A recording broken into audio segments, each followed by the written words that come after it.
Filipenses entonces, capítulo 3, versículo 4 en adelante.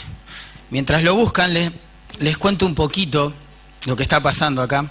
Pienso que en este párrafo que vamos a leer, Pablo está presentando su propio testimonio de salvación, de encuentro con Cristo, pero para reforzar la enseñanza que acabó de mencionar en el versículo 3. Vamos a leerlo. Versículo 3 está describiendo las características de los verdaderos cristianos, en contraposición a los falsos cristianos de versículo 2, a los cuales Pablo llama perros, malos obreros, etc. Los verdaderos cristianos, podemos decirlo así, según versículo 3, somos la verdadera circuncisión, dice allí.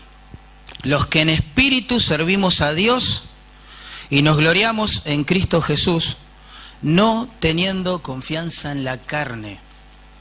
Ahí está la clave. Nos gloriamos en Cristo Jesús y no tenemos confianza en la carne. Nosotros no confiamos en nosotros mismos.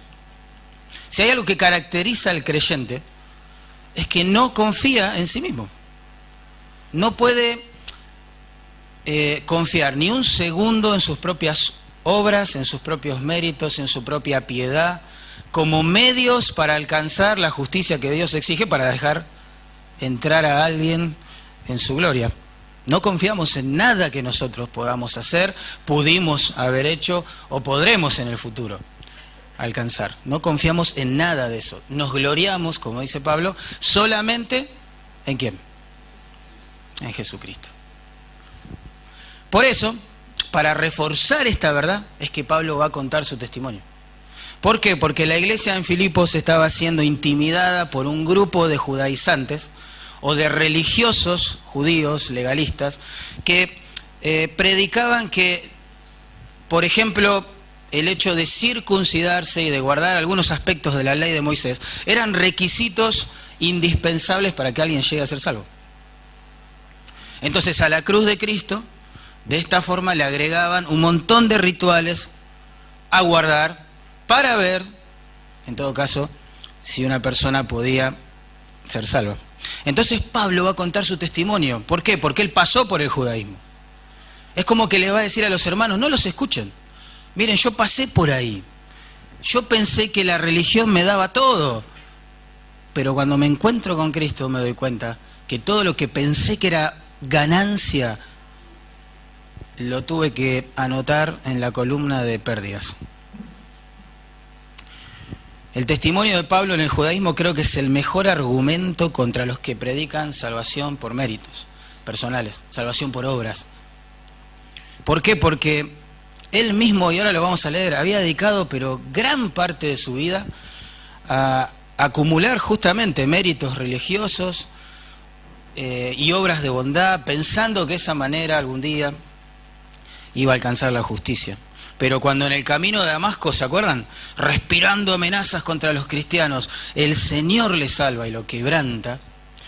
Él se da cuenta, insisto, que todo lo que había considerado que eran ganancias, hoy, comparándolas con Cristo, lo tiene todo por pérdida y basura. Así que bueno, vamos a dividir este párrafo en dos, pensando en esto. Del versículo 4 al 6 vamos a ver las pérdidas de Pablo en la religión. Y del versículo 7 al 11, las ganancias de Pablo en su relación con Cristo. Repito, otra vez. Vamos a ver en primer lugar entonces las pérdidas de Pablo en la religión, versículos 4, 5 y 6, para luego meditar en las ganancias de Pablo en su relación con Cristo. Versículos 7 al 11. Bueno, planteado el tema, me gustaría orar, ¿sí? Padre, tú sabes, Señor, que necesitamos oír tu voz. Tus ovejas solo quieren oírte a ti, Señor, y seguirte. Por eso te ruego, Padre, que tu Espíritu Santo, precioso, poderoso, tome su palabra y la lleve a lo más profundo de nuestros corazones. Alimentanos, Dios, por favor, con tu palabra. Aclará si es que hay dudas en nuestra mente con tu palabra. Alegrá nuestros corazones con tu palabra, Señor. mostrarnos a Cristo con tu palabra. Dios, que salgamos de este culto súper animados para buscar comunión plena, íntima con Cristo, para vivir para Cristo, para honrar a Cristo y anunciar a Cristo. Es por sus méritos y su nombre que oramos a ti, Señor. Amén. Muy bien, vamos a ver entonces en primer lugar las pérdidas de Pablo en la religión. Versículo 4, 5 y 6. Básicamente lo que vamos a ver aquí es que él enumera varios factores que alguna vez en su pasado puso en la columna de ganancias, solo para darse cuenta después, al encontrarse con Cristo, que debía colocarlos en la otra columna, en el haber, ¿no? En la de las pérdidas. Entonces, de las pérdidas de Pablo, vamos a aprender que no hay mérito alguno que podamos hacer para ser aceptados por el Señor, ¿no? Entonces, en primer lugar, vemos que la justicia de Dios, o la que Dios exige, no se alcanza por medio de ningún ritual. Fíjense, dice Pablo allí, aunque yo tengo también de qué confiar en la carne. ¿Se acuerdan? Versículo 3. Los cristianos no confiamos en la carne, ¿no? Pero ahora Pablo está, a la hora de presentar su testimonio, anunciándolo de esta manera. Yo tengo también de qué confiar en la carne. Si alguno piensa que tiene que confiar en la carne, yo más. Es decir, si alguno piensa, acá en la iglesia en Filipos, que tiene quizás en su haber un montón de buenas obras y méritos cosechados, yo tengo más, dice Pablo. Yo coseché más, te lo puedo asegurar. Y comienza a describir. Versículo 5. Por ejemplo, yo fui circuncidado al 8º día, dice Pablo. Circuncidado al 8º día. Como en su lista de credenciales religiosas, digamos, Pablo empieza por la circuncisión, porque era el tema, digamos, en auge ahí en Filipos. Quizás para nosotros hoy no es un problema esto, pero el punto es que en la iglesia se estaban filtrando personas, descritas en el versículo 2, que anunciaban que nadie podía ser salvo si no se circuncidaba. Entonces Pablo dice, yo ese mérito lo tengo, fui circuncidado al 8º día. Bueno, Pablo, como decía la ley de Moisés, en este caso, por iniciativa de sus padres, obviamente, fue circuncidado al 8º día de nacer. La circuncisión es la señal física del pacto de Dios con Abraham, mediante el cual se le prometió al patriarca que de su descendencia iba a bendecir a todas las naciones enviando a su hijo, ¿no? Entonces, cuando un bebé era circuncidado al 8º día, lo que se pretendía comunicar con eso es que este niño pertenecía al pueblo con el cual Dios había hecho este pacto. Era judío, era parte del pueblo elegido por Dios para enviar a su Mesías. Pero nunca la circuncisión pudo salvar a nadie de sus pecados. En Génesis 17:11, Dios mismo da, digamos, la interpretación correcta de la circuncisión con estas palabras. Dice, será por señal del pacto entre mí y vosotros. Muy sencillo. Dios no dijo, será por salvación para ustedes, o por perdón de pecados, o requisito para tener la vida eterna. No dijo eso, es una señal y nada más.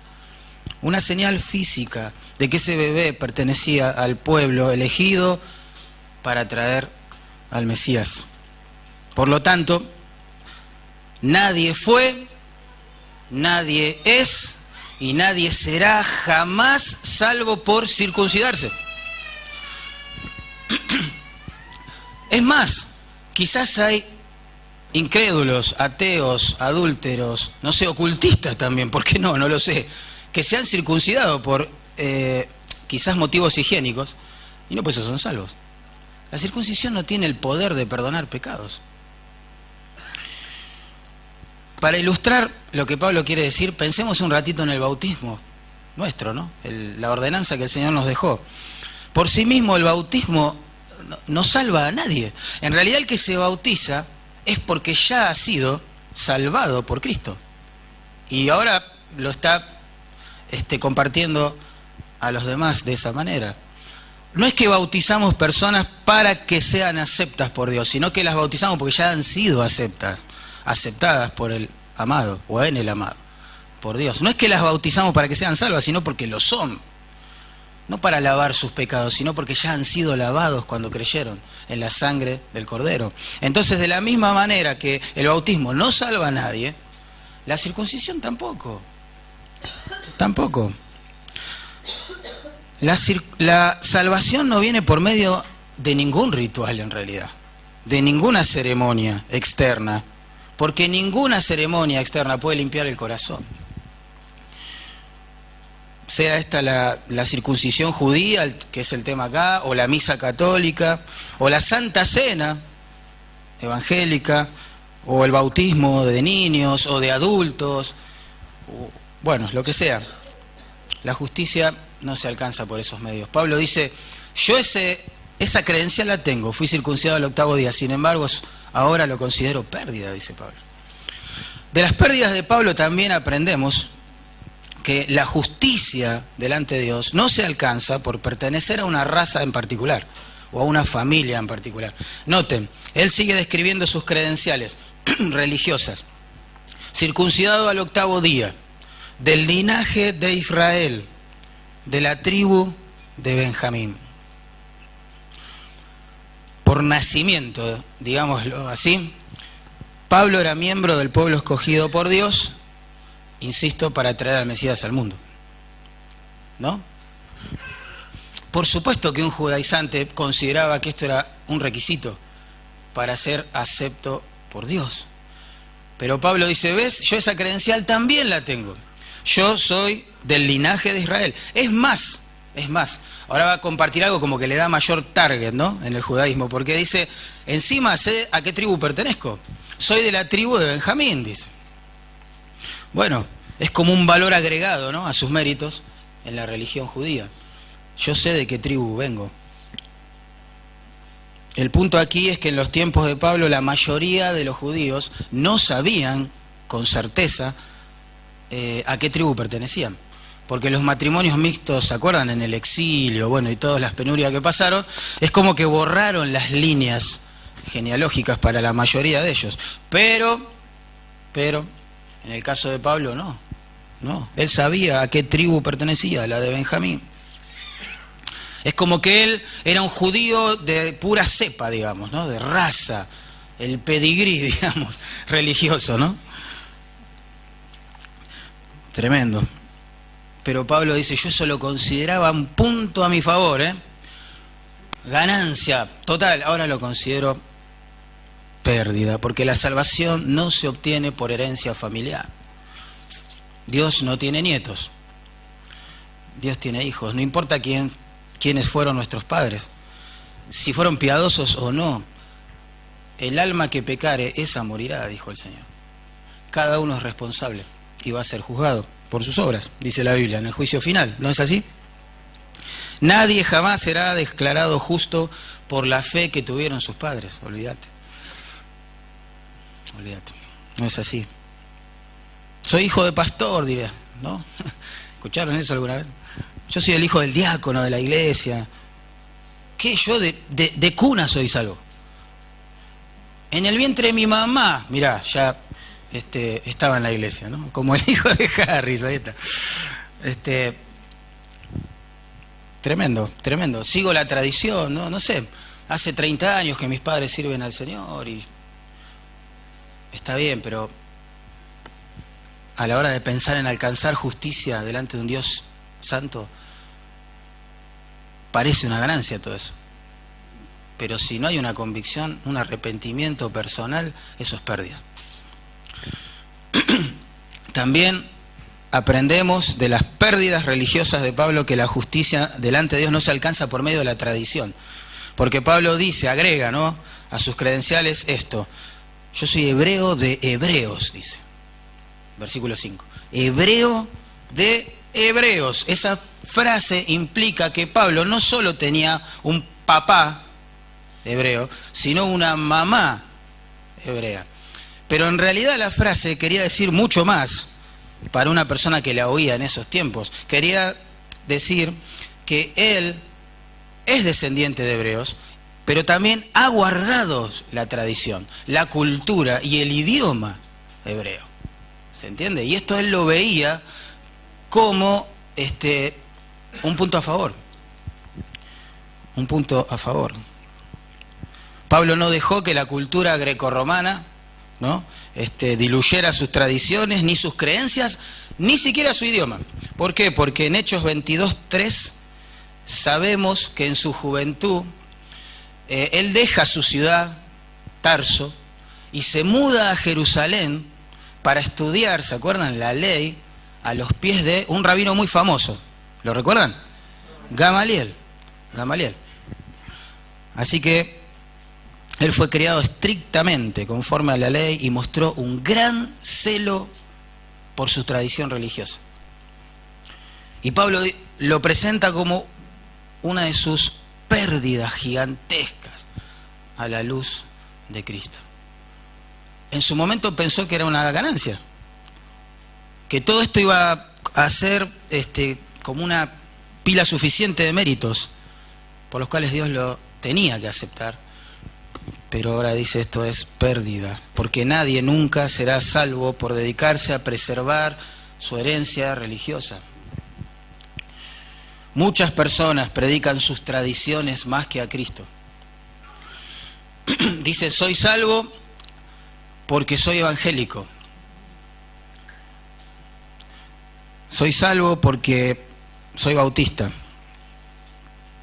Soy salvo porque siempre he creído lo que mis padres me enseñaron respecto de Dios. La justicia tampoco se alcanza por medio de una religión en particular. Tremendo esto. Miren versículo 5, Pablo agrega algo más a su lista de méritos. Dice, en cuanto a la ley, yo era fariseo. Pablo fue tan celoso de la ley, en la que quizás fue educado seguramente por sus padres, porque la Biblia dice que su papá también era fariseo, que, llegó al punto máximo, ¿no?, en su religión, se volvió de este grupo, miembro activo de este grupo. Los fariseos eran leales a la ley de Moisés, al Antiguo Testamento en general y a toda la lista enorme de reglas y rituales que fueron agregando con los años los distintos rabinos, escribas, ancianos, etc.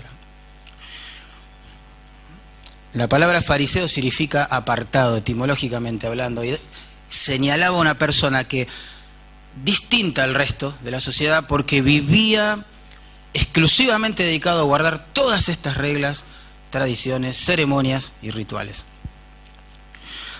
Así que ser fariseo entonces significaba pertenecer a un grupo religioso selecto, a una comunidad, digamos, muy respetada, ¿entienden?, en la sociedad. Ellos eran como el parámetro por los cuales la gente medía la vida piadosa. Tremendo. Pero Pablo dice, yo también pensé que esto era una ganancia tremenda para mí, solo para darme cuenta ahora que es una gran pérdida, porque nadie jamás será salvo por medio de una religión, por medio de pertenecer a una comunidad, a determinado grupo que cree determinadas cosas respecto de Dios. ¿Por qué? Porque ningún pastor, ningún sacerdote, ningún iluminado, ungido, gurú, profeta, lo que quieras, puede perdonar pecados. Tampoco nadie jamás va a ser salvo por la carrera exitosa que pueda tener dentro de esa religión. No importa los títulos de teología que ostente, no importa el cargo que se le haya asignado. Pablo dice, eso es pérdida total. En versículo 6 agrega, como si fuera poco, ¿no?, más ganancias religiosas que se transformaron después en pérdida. Dice, en cuanto a celo, fíjate, perseguidor de la iglesia, la justicia no se alcanza por el celo religioso, aunque sea sincero. Aunque sea sincero. Los judíos valoraban el celo religioso como una gran virtud. El celo religioso es peligroso. Yo lo comparo a una moneda, ¿no? Tiene dos caras. Por un lado está la cara del amor así ferviente a sus creencias, pero por el otro el odio ferviente también hacia todas las personas que no las comparten esas creencias. El celo religioso nubla la vista a mandamientos bíblicos, tales como, no sé, amarás a tu prójimo o amarás a tus enemigos. El celo religioso mal enfocado puede ser muy peligroso. Hay gente que se inmola y a la vez asesina a otras personas en el mismo acto, pensando que agradan a su Dios. Y ellos están genuinamente convencidos de lo que están haciendo. Tienen un celo terrible por sus creencias. Quizás son hiper sinceros, si no, no llegarían a un extremo así. Sin embargo, no pasa de eso, de ser celo mal enfocado. Y el celo mal enfocado por el Dios del judaísmo, que se imaginó Pablo en su mente, lo llevó a perseguir a los cristianos. Miren, según Hechos 8, verso 3, escuchen esto, es impactante. Pablo asolaba la iglesia y entrando casa por casa, porque esos eran los lugares de reunión en aquel tiempo de los hermanos, arrastraba hombres, esto me impactó, y mujeres, y los entregaba en la cárcel. ¿Te imaginas este hombre? Entra a una reunión como esta y se lleva a los hombres a las patadas, pero también hace lo mismo con las mujeres. Impresionante, impresionante. El punto es que en términos de celo, Pablo había superado a la mayoría de sus compañeros judaizantes. Él era sincero en lo que estaba haciendo. Él pensaba que el perseguir a los cristianos era un punto a favor delante de Dios.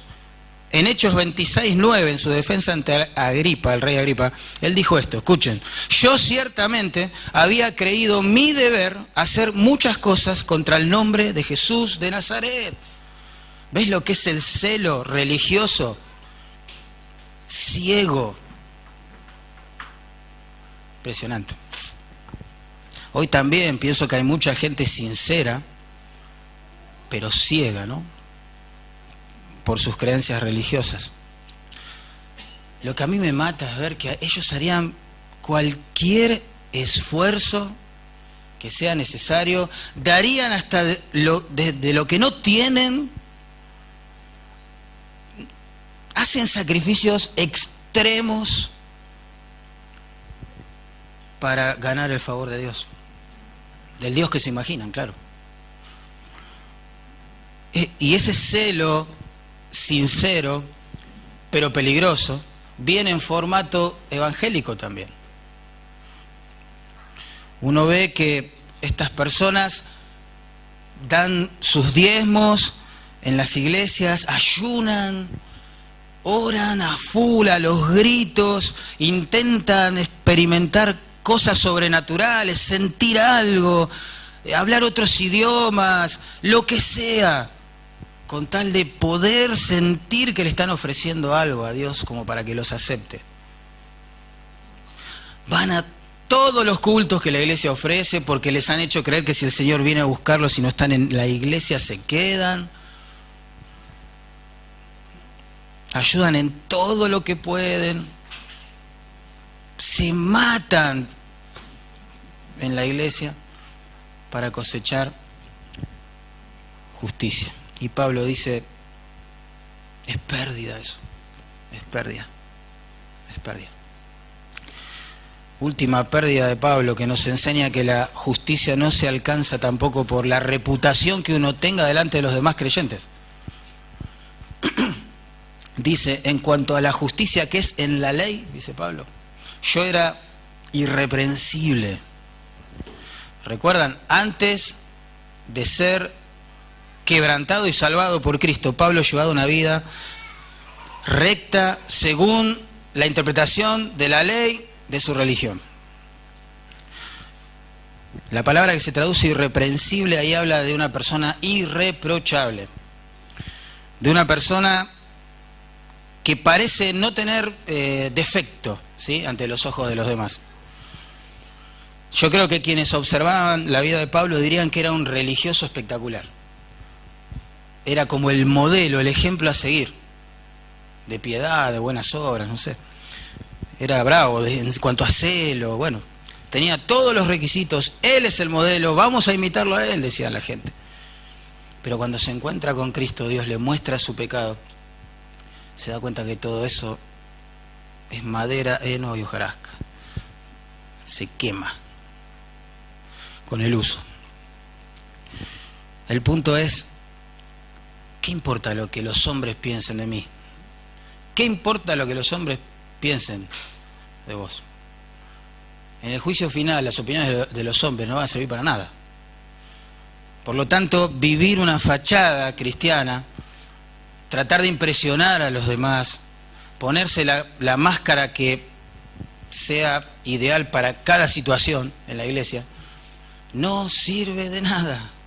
No sirve de nada. Pablo dice, yo la tenía, todo el mundo me admiraba.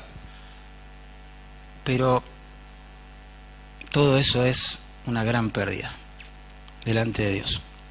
Uno puede estar sentado en una iglesia y estar totalmente perdido en sus delitos y pecados. Es terrible pensar eso. Uno puede venir todos los domingos a los cultos y aún así ir rumbo al infierno. ¿Qué importa lo que piensen los demás de vos o de mí? Tenemos que seriamente pensar o examinarnos a la luz del Evangelio de Cristo. Por eso vamos al segundo punto, las ganancias de Pablo ahora en su relación con Cristo. Ya vimos las pérdidas de Pablo en la religión. Él pensó que todo eso le iba a alcanzar para que Dios lo acepte. Ahora miren lo que dice, versículo 7. Pero cuantas cosas eran para mí ganancia, esas cosas son las que acabo de describir, versículos 4 al 6. Las he estimado como pérdida por amor de Cristo. Y ciertamente, versículo 8, aún estimo todas las cosas como pérdida por la excelencia del conocimiento de Cristo Jesús. Muchos años habían pasado y aún seguía pensando lo mismo. Ahí hay un modelo de conversión, ¿no? Pablo llegó a estimar todos esos logros religiosos como pérdida, como pérdida. Y noten versículo 8 al final, no solo como pérdida, como basura, dice. Como basura. Tremendo. La palabra que se traduce ganancia allí es un término contable de aquellos días y se usaba justamente para anotar en los libros, digamos, las cosas que representaban una ganancia personal para el negocio, digamos. La que se traduce pérdida también viene del mismo contexto, pero señala justamente las cosas que se deben anotar en el haber, digamos, ¿no? Pablo hizo un balance. Cristo o mi religión, Cristo o mi reputación, Cristo o mi linaje, mi raza, Cristo o mis méritos. Y dijo, Cristo, a full. Todo esto, pérdida, todo esto, basura, comparado con Cristo. Ahora, ¿qué es lo que produjo un cambio tan notable, tan abrupto? Bueno, Pablo va a enumerar 5 tesoros que halló en Cristo. Miren, rápidamente. En primer lugar, versículo 8. Dice, yo considero todo esto como pérdida por la excelencia del conocimiento de Cristo Jesús, mi Señor. Primer tesoro que encuentra, el conocimiento personal de Cristo. Tremendo eso. La palabra que se traduce excelencia ahí, literalmente significa lo más alto. Lo más alto. Lo que Pablo está diciendo, descubrí, por gracia de Dios, lo mejor, de lo mejor. Hallé el conocimiento de Cristo. Lo mejor, dice Pablo. Nada supera a Cristo. Qué tremendo, ¿no? ¿Saben que esa palabra se usa en capítulo 4, verso 7 para decir que la paz de Dios sobrepasa todo entendimiento? Esa es la idea, está por encima de todo lo demás. Yo te pregunto, ¿considerás así a Cristo? Es lo mejor, lo más valioso, el tesoro más grande en tu vida. La palabra que se traduce conocimiento también es preciosa. Denota un conocimiento relacional, vivencial, experimental. Es mucho más que un simple conocimiento intelectual. Conocer a Cristo es más que saber datos acerca de Él. Es conocerlo a Él. Yo quiero ilustrar esto. Yo conozco muchos datos acerca del general Don José de San Martín. Pero yo no conozco a San Martín. Ni puedo conocerlo. De la misma manera, la salvación es mucho más que saber cosas acerca de Cristo, que tener un credo intelectualmente hablando correcto, que aprenderse de memoria 4 o 5 verdades, o que entender un plan de salvación. Es conocer al mismo Cristo. La salvación es un conocimiento vivencial con Cristo, experimental, y no solo intelectual. Nosotros no somos historiadores de Dios, recolectamos datos del pasado, somos hijos de Dios. Es distinto, ¿no? Es muy distinto. La misma palabra que acá se traduce conocimiento se usa en Juan 10, versos 14 y 15. Miren cómo ilustra su significado. Ahí es Jesús el que está hablando. Dice, yo soy el buen pastor y conozco mis ovejas. Y conozco mis ovejas. El texto no quiere enfatizar el hecho de que el Señor sabe tu nombre y apellido y dónde vivís. Datos acerca de vos. Lo que quiere decir es que te conoce a vos. Comparte la vida con vos. Y las ovejas me conocen. De esa manera también, dijo el Señor. Qué lindo. En Juan 10:10 también aparece esta palabra, la usa el Señor en esta frase. Mis ovejas oyen mi voz y yo las conozco. Las conozco a las ovejas, no datos acerca de ellas. Yo las conozco a mis ovejas, dice el Señor. Habla de un conocimiento relacional, vivencial de Cristo. El Evangelio no solo nos presenta principios para creer, sino una persona con la cual caminar. No puedo separar el mensaje de la persona de Cristo. Yo no puedo decir que soy salvo porque sé hasta en orden quizás recitar las 4 o 5 verdades del Evangelio.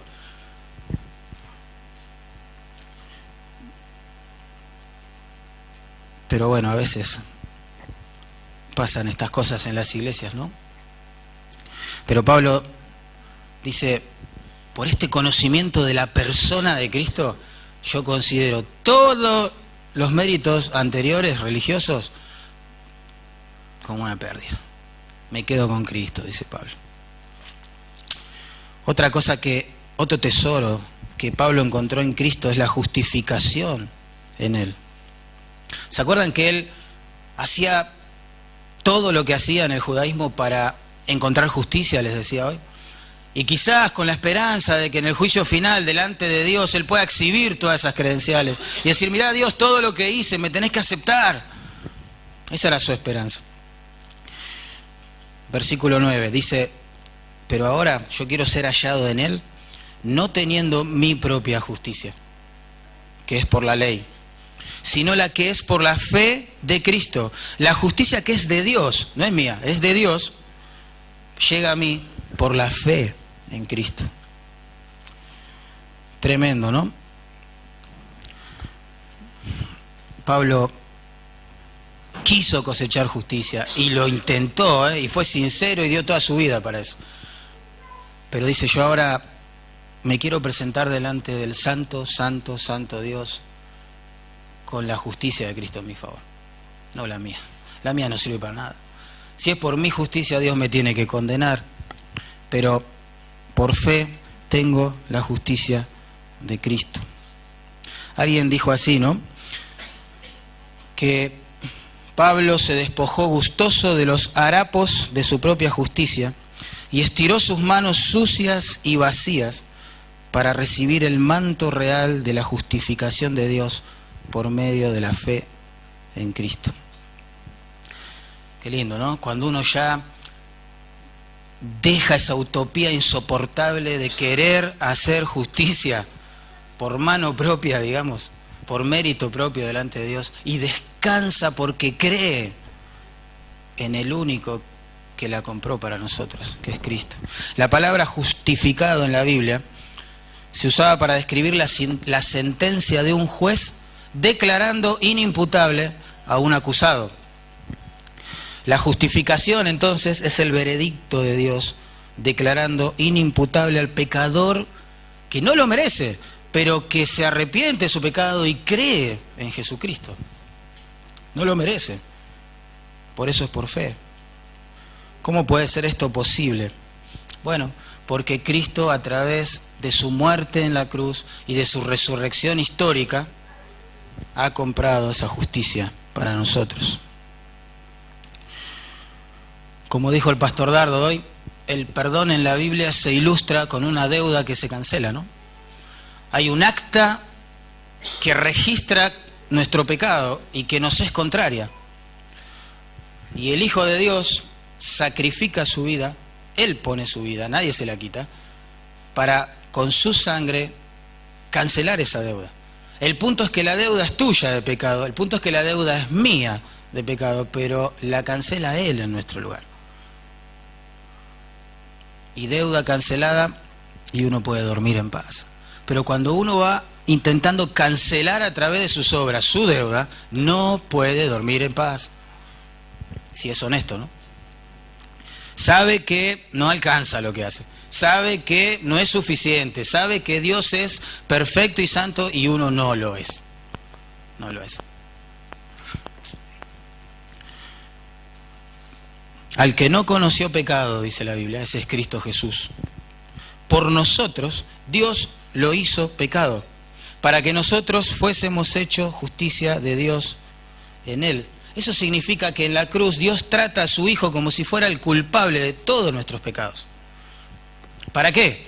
Para derramar su ira santa y justa sobre Él y no tener que derramarla sobre nosotros eternamente, porque nos hemos arrepentido y hemos confiado en la justicia de su Hijo. Digámoslo así, Él lleva nuestro pecado y cuando nosotros nos quebrantamos delante de esa verdad, nosotros llevamos su justicia. O sea, que nuestro pasaporte a la gloria es la justicia ¿de quién? De Cristo, no la que podemos cosechar nosotros trabajando activamente en la iglesia. Qué paz cuando uno entiende eso. Y yo oro para que todos podamos entender esto, ¿no? Tercer tesoro invaluable que encontró Pablo en Cristo y que no lo encontró en la religión es la comunión diaria con Él. Noten, versículo 10. Dice, a fin de conocerle, deseché la religión, me quedé con Cristo y lo que quiero ahora, dice Pablo, es conocerle. Quiero conocerle. Qué tremendo. La justicia por obras nos lleva a la condenación, pero la que es por la fe en Cristo nos lleva al deseo de conocerle. Pablo ya mencionó, ¿se acuerdan en verso 8? Que la salvación trae un conocimiento vivencial y no solo intelectual de Cristo, ¿no? Pero ese conocimiento inicial de Cristo en la salvación produce un deseo cada vez mayor de conocerle. cada día. Como escribió un estudioso, él dice, podemos conocerlo de manera personal, íntima, como si estuviéramos cara a cara. Cristo no quedó en la historia, ni vive en las nubes del cielo. Él está cerca de nosotros, Él está con nosotros, nos acompaña en nuestro andar y en nuestro reposar, conoce todos nuestros caminos. Entre Cristo y sus ovejas existe un conocimiento íntimo, como de quienes Él considera sus amigos, a quienes revela sus planes y voluntad, y con quienes comparte su palabra y finalmente ha decidido llevar a la gloria. ¡Wow! ¡Qué grande! Hermoso. ¿Cómo vamos a cambiar a Cristo? Por la justicia personal, los méritos, las obras, la religión, la reputación, la vanagloria. Pablo dice, descubrí al Dios hecho hombre que comparte la vida conmigo, yo quiero conocerlo ahora. Cuarto tesoro, el conocimiento del poder de Cristo. Versículo 10 dice, he rechazado todos mis méritos, he abrazado a Cristo a fin de conocerle. Y algo que quiero conocer también, dice Pablo, es el poder de su resurrección. ¿Por qué menciona la resurrección? Porque quizás fue el acto más evidente que dejó en claro que Él reina sobre todo. Él es todopoderoso y no tiene ninguna limitación. Jesucristo reveló, resucitando, su poder sobre el reino físico, sobre el reino espiritual, sobre la vida, sobre la muerte, sobre el cielo, sobre el infierno. Él mismo se describe en Apocalipsis capítulo 1 como el que estuvo muerto y vivió. Y he aquí, dice él, vivo por los siglos de los siglos. Ese poder que se evidenció resucitando a Cristo de los muertos, es el mismo que trae el Espíritu Santo para santificar nuestras vidas. Es hermoso ver esto. Ustedes y yo sabemos que en nuestra propia fuerza somos derrotados constantemente por el pecado. No alcanza la buena intención de vivir en santidad, todos lo sabemos, ¿no? Ni siquiera la decisión y la determinación. Nosotros tenemos que buscar la comunión con Dios, ser llenos de su Espíritu de esa manera. Y el Espíritu Santo es el que nos va a capacitar para vivir en santidad, porque no nos ha dado Dios espíritu de cobardía, sino de poder, de amor y de dominio propio. Por eso se nos manda en Gálatas 5:16, andad en el Espíritu y no satisfaceréis, es la idea, de esa manera, los deseos de la carne. El poder de Cristo se aplica en nuestra santificación, se aplica en nuestro dolor y sufrimiento también. Pablo oraba por los colosenses estas palabras a Dios. Quiero que sean fortalecidos con todo poder, dice Pablo, conforme a la potencia de su gloria, para toda paciencia y longanimidad. Qué tremendo, el poder de Dios está orientado a santificar la vida del creyente, pero a sostenerlo también cuando sufre. Paciencia, eso es, la palabra que se traduce paciencia da la idea de poder sufrir sin quejarse. Se relaciona con la resistencia ante el dolor, ante las pruebas. La longanimidad es sufrir sin vengarse, porque se relaciona más con el dolor que nos pueden traer las personas a nuestra vida.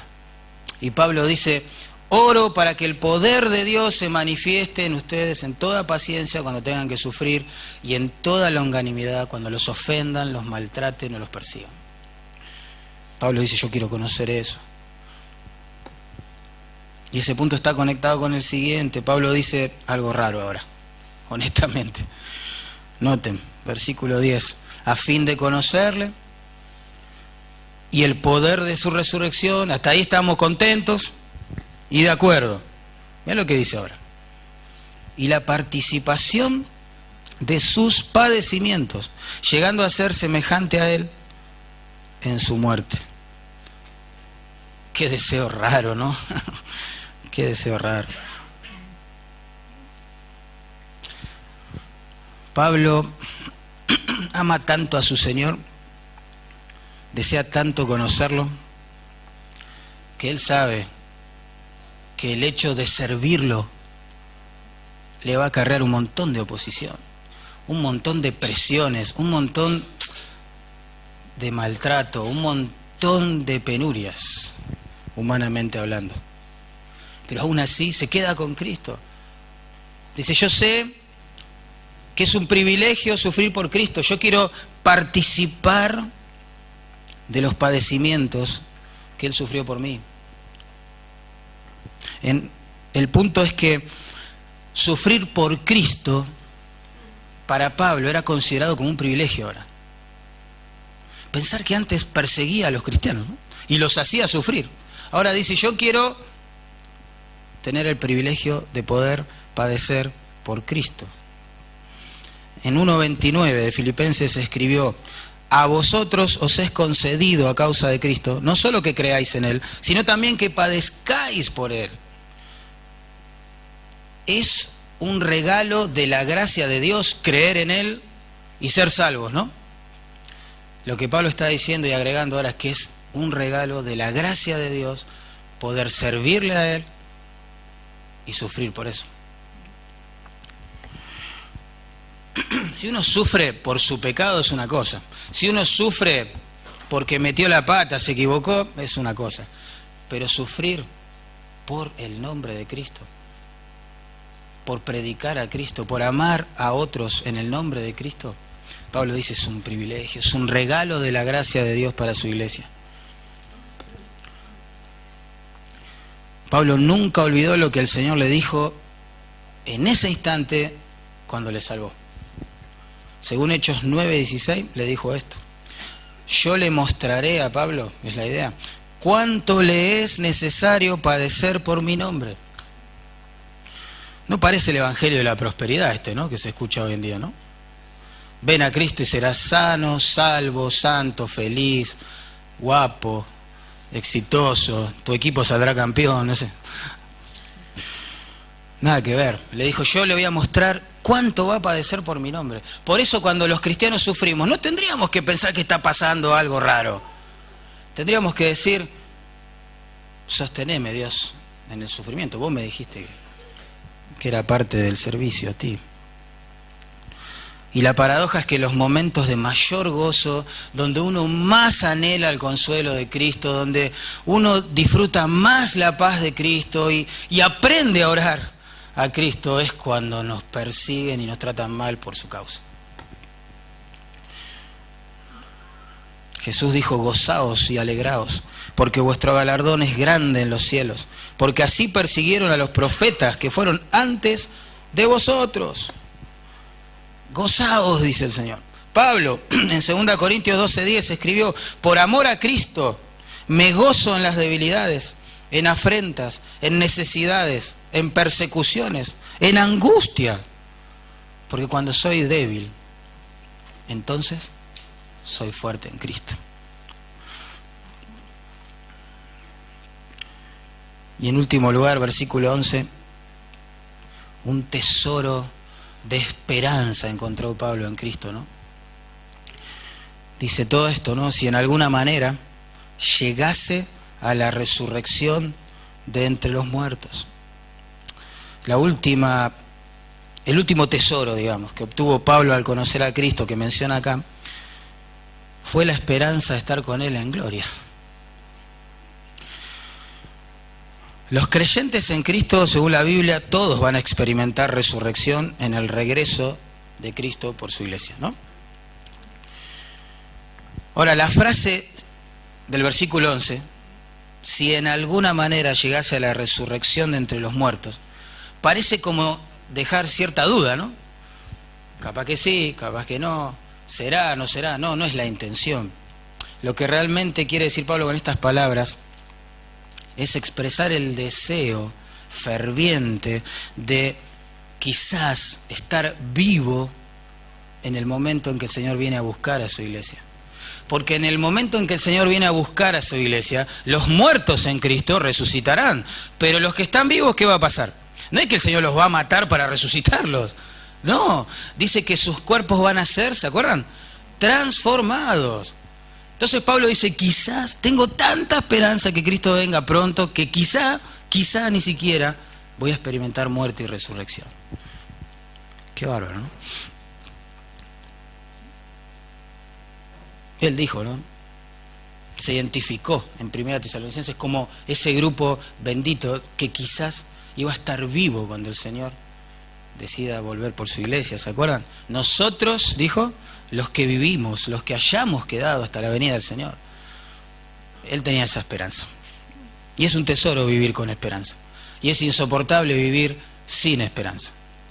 ¿Qué propósito, hermano, tienen todos los dramas que tenemos que enfrentar cada día en esta vida? Si estos 60, 70, 80 años en la tierra es todo lo que hay. ¿Qué es la muerte entonces? Es un absurdo biológico. ¿Qué somos nosotros? Un pedazo de materia orgánica. ¿Qué somos? Conjunto de células.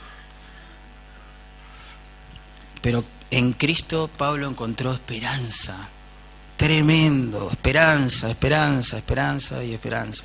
De que esta vida no es todo.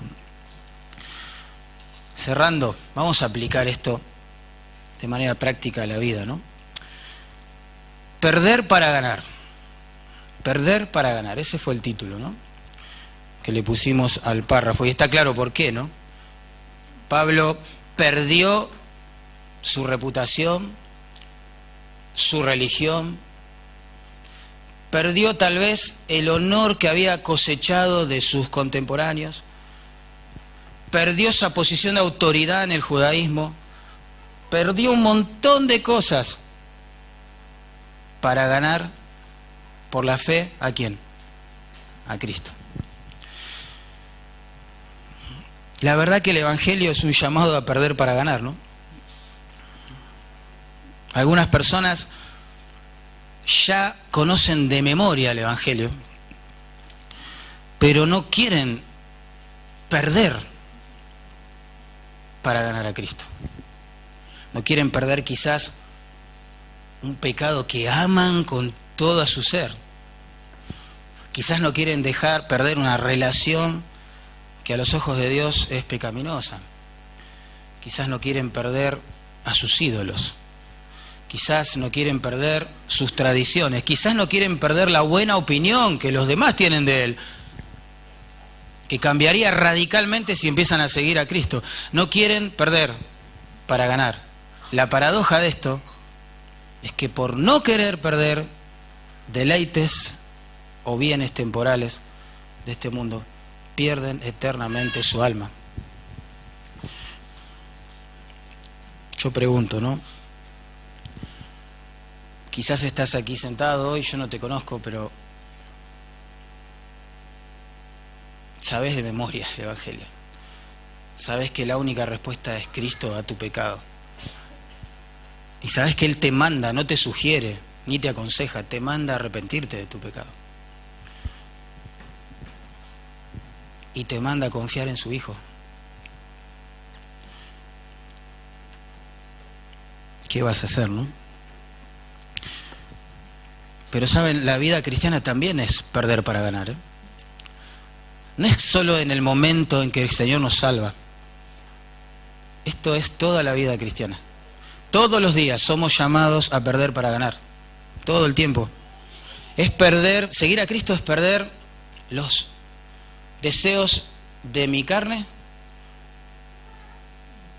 para seguir los suyos. Es perder quizás la comodidad que yo pienso que me va a dar satisfacción en la vida para deleitarme en servir a Cristo. Es quizás perder, no sé, la popularidad en el colegio, en la facultad o en el trabajo. Identificarme con Cristo. ¿Qué me importa? Quizás es perder la imagen que levanté delante de mis hermanos en la iglesia para humillarme y ser sincero y seguir a Cristo y pedir ayuda. Quizás es perder la careta de hipocresía que uno a veces se pone, tirarla a la basura, confesar nuestro pecado y ser honestos con Cristo. Quizás es perder muchas cosas que uno quisiera hacer para dedicarse a hacer las cosas que Cristo quiere que hagamos. Pero saben, es también perder, pero para ganar. Yo no conozco un solo hermano o hermana que haya decidido entregarlo todo a Cristo, perder todo por Cristo y que viva una vida cristiana insatisfecha, aburrida, insoportable, deprimente, monótona. No, es perder para ganar. Saben, había un joven que vivió hace tiempo atrás en los Estados Unidos que estudió en uno de los mejores seminarios, quizás los más prestigiosos. Sus biógrafos dicen que tenía las mejores notas, que se juntó con otros 4 amigos y compañeros de estudio, y contrario a todo el consejo que le daba todo el mundo, decidieron irse de misioneros a la selva de Ecuador. La gente le decía, para un poquito, estudiaste todos estos años, sacaste todas estas calificaciones, tenés menciones de honor, y vas a tirar todo eso para ir a predicarle a un grupo de personas que ni sabes qué dialecto hablan. Con este título vos podés ser un eminente profesor en el seminario. Vas a estar de primera sirviendo al Señor acá con nosotros. Quédate. ¿Cómo vas a hacer eso? ¡Estás loco! Y este hombre, en respuesta a eso, dijo, no es tonto aquel que da lo que no puede retener, es decir, su vida, para ganar lo que no puede perder. Eso es a Cristo. Y este hombre se fue, junto con sus amigos. Y predicaron el Evangelio, se casaron con mujeres piadosas que decidieron acompañarlos. Y lo más irónico es que ellos ni siquiera pudieron evangelizar un solo indio, ni uno, porque fueron alanceados los 5 en una misma tarde. Los 5 cayeron muertos a la orilla del río. Y uno dice, una vida perdida. ¡Qué lástima! ¿Cómo puede ser gente tan preparada desperdiciando su vida de esa manera? Ustedes saben la historia, ¿no? Sus esposas decidieron no sentirse víctimas de esto. Decidieron glorificar a Dios con esto. Y se quedaron en el lugar. Y predicaron el Evangelio. Ustedes saben que hoy en día hay un montón de personas salvadas por Cristo a través del testimonio de estos hombres. El misionero que hoy Dardo mencionó, que funda la iglesia en Carapachay, decide salir de su patria e ir a la selva en Perú por el impacto de las vidas de estos 5 jóvenes misioneros. Y Dios, creo, solo sabe cuántas personas más hemos decidido servir completamente a Dios y a Cristo por el testimonio de esta gente. Perdieron, pero ganaron, hermano. Y yo creo que solo en la eternidad nos vamos a dar cuenta del valor de una decisión como esa. Es perder para ganar.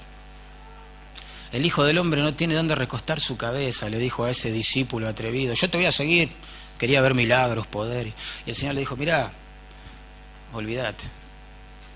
Si venís a mí en búsqueda de cosas espectaculares, te digo, yo ni tengo dónde recostar la cabeza, le dijo el Señor. No es que uno sirva a Cristo porque Él le va a dar bienes materiales, popularidad, fama. Uno sigue a Cristo porque lo ama. Porque uno es consciente de que era enemigo de Dios y ahora por su obra es hijo.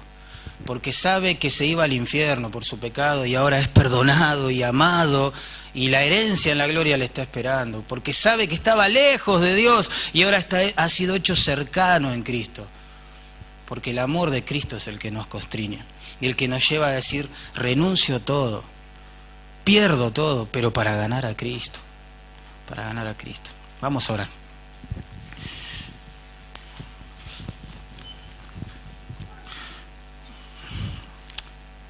Hermanos queridos, con los ojos cerrados, pensando en Jesús,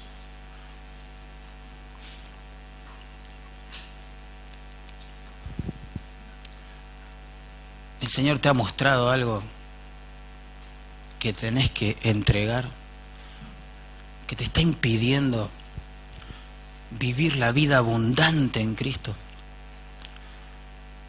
que te está robando la pasión por la gloria de Dios, por la palabra de Dios, por el Evangelio.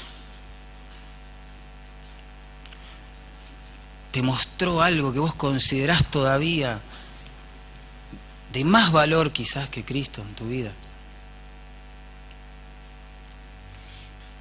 Es perder para ganar.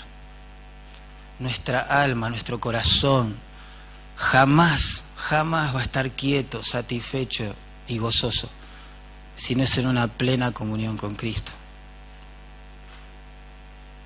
Fuimos diseñados por Dios para vivir así. Es perder algunas cosas para ganar las más valiosas. ¿Por qué no tomar una decisión de fe, ¿no? En esta noche. Decir, Dios, quiero entregarte aquello que todavía lo considero como un tesoro más valioso que tu hijo. Perder para ganar. Oramos. Pastor.